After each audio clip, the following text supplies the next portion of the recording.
กัดเจือ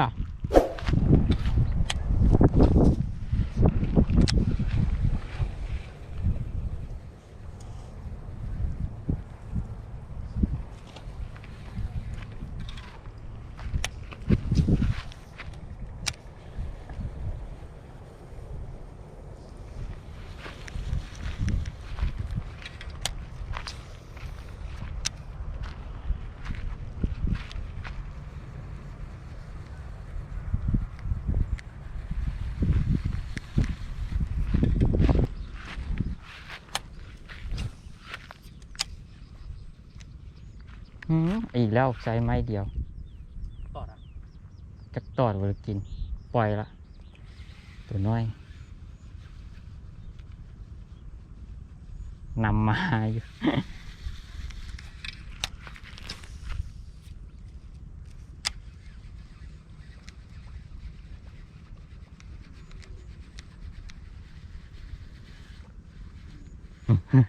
เมือมันยังนำมาตัวน้อย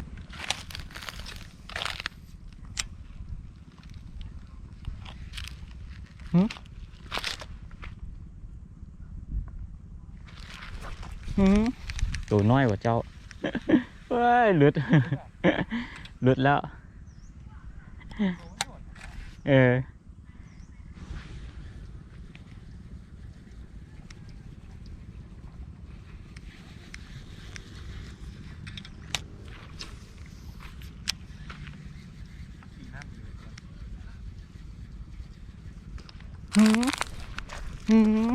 หลุดอีกแล้วของแพร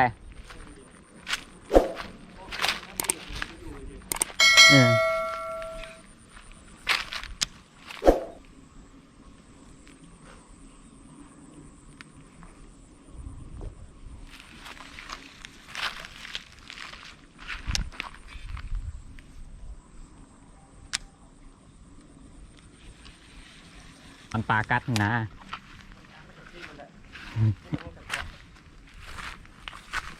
แต่ลากมาลุดสิวะดิมันไม่อยู่มุนแล้วมันเข้ามาปีกก่อนเดี๋ยวปรับเบรกใช่กูยังไม่ประกัดตัว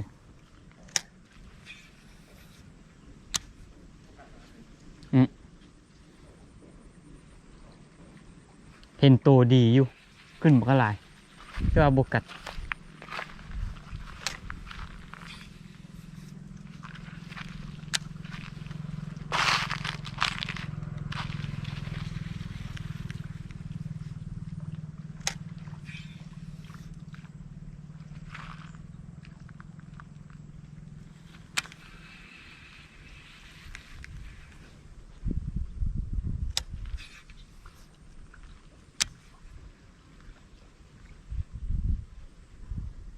มาช่วงเศร้านี้น่าจะมีรุ่น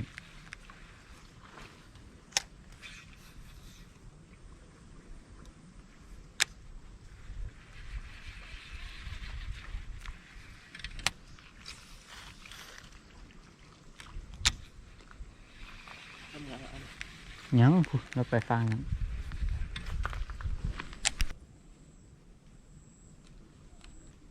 มันก็เอาพยายามตีมันขึ้นเทิงเนี่ยพยายามมันก็ตีบกไป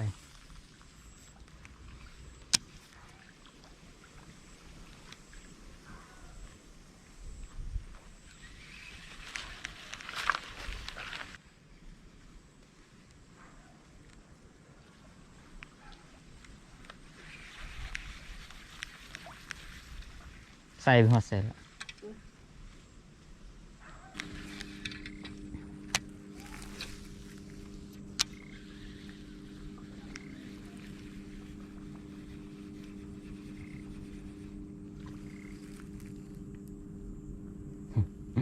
ตัวน้อยกัด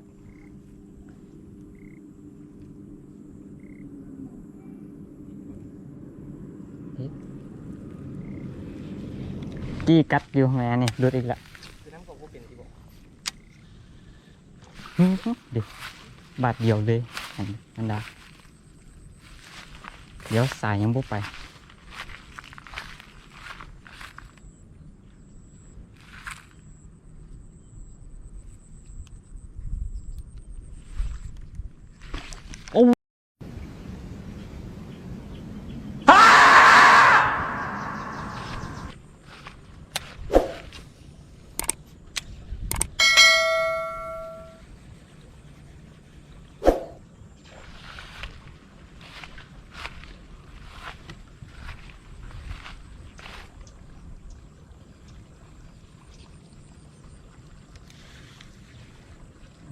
กัดบ่ถึก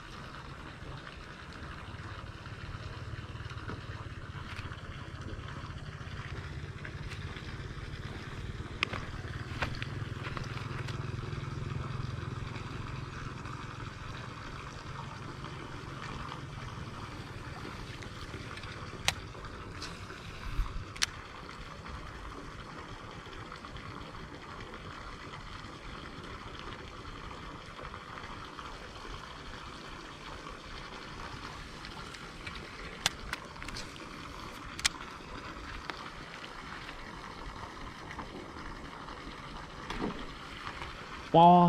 แม่งมึงแห้งๆ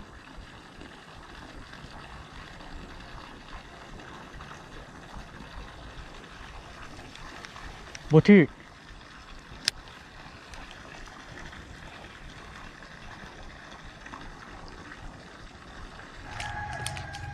สบายดีนักตึกป่าสายเฮียปอมทุกคน วันนี้มาตึกป่าอยู่บึงธาตุหลวงเนาะบึงแถวบึงธาตุหลวงวานนี่มาแล้วตอนแรงรุดไปหลายโตเติบวันนี้เรามาตอนเช้าเบิงว่าสิได้โตบ่มาติดตามไปเบิงพร้อมๆกัน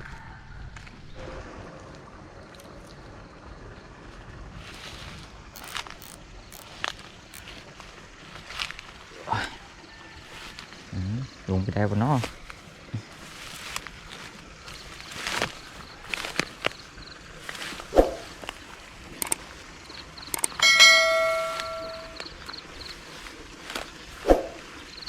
หมายก็สิประมาณนี้กองน้ำใส่ยาอย่าง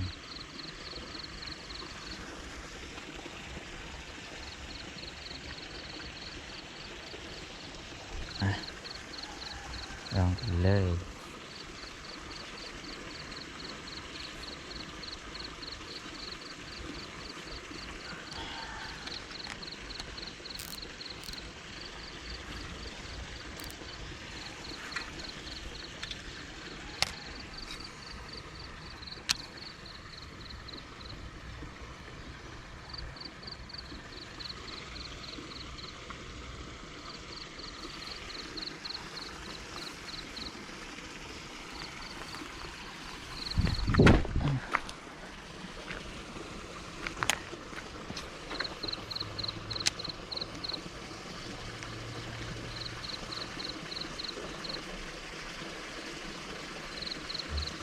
มีโตก็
กัดแล้วกัดแล้วกัดแล้วอยู่บ่อยู่บ่วะบ่เห็นนี่โอ้บ่ถือกัดบ่ถือ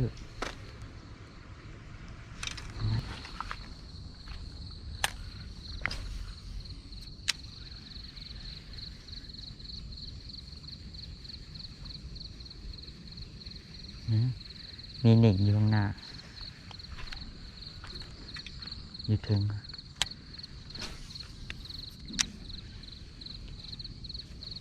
เกิด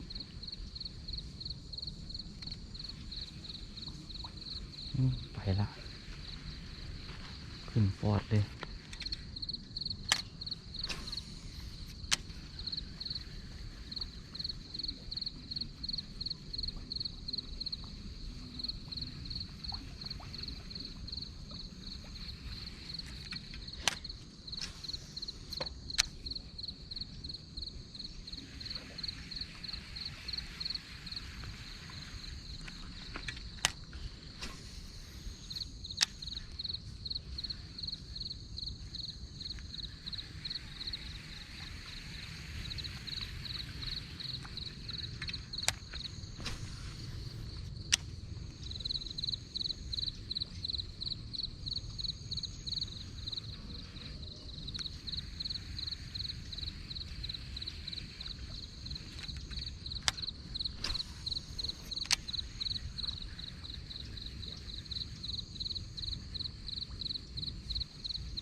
วานี่กัดอยู่หั่น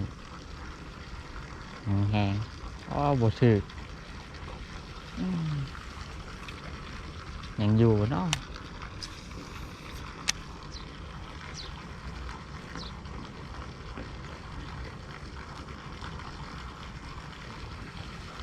ใส่ไว้อยู่แล้ว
กัดแล้ว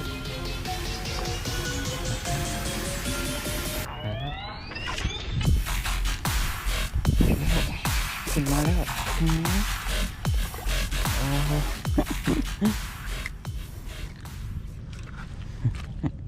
ตัวแรกเต็มปากเลย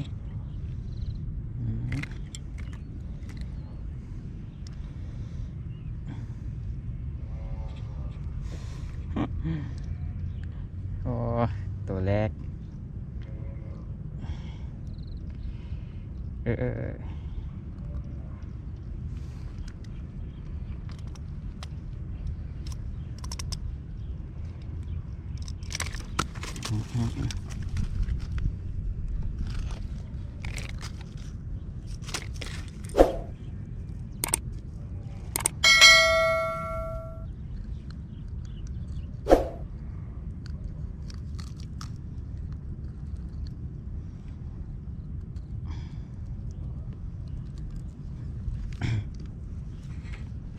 กัดอีกแล้วไปแล้วโอ้โบได้โอ้โหกัดพุทึกสรุปผลงานช่วงสุดท้ายผลคือโบค่อยดีตอนเศร้ามื้อนี้มันลมแน่โบปานแดงป่าบ่ค่อยกัดเงียบคลิปกัดกับกัดบติดได้แต่แต้มเดียวตัวเดียว แต่มาแต่6 โมงตอนนี้9 โมง10 โมงละมิดเลยบุยมีฮอดป่าขึ้นเงียบลมแหงโพดหน้ามาแก้ตัวใหม่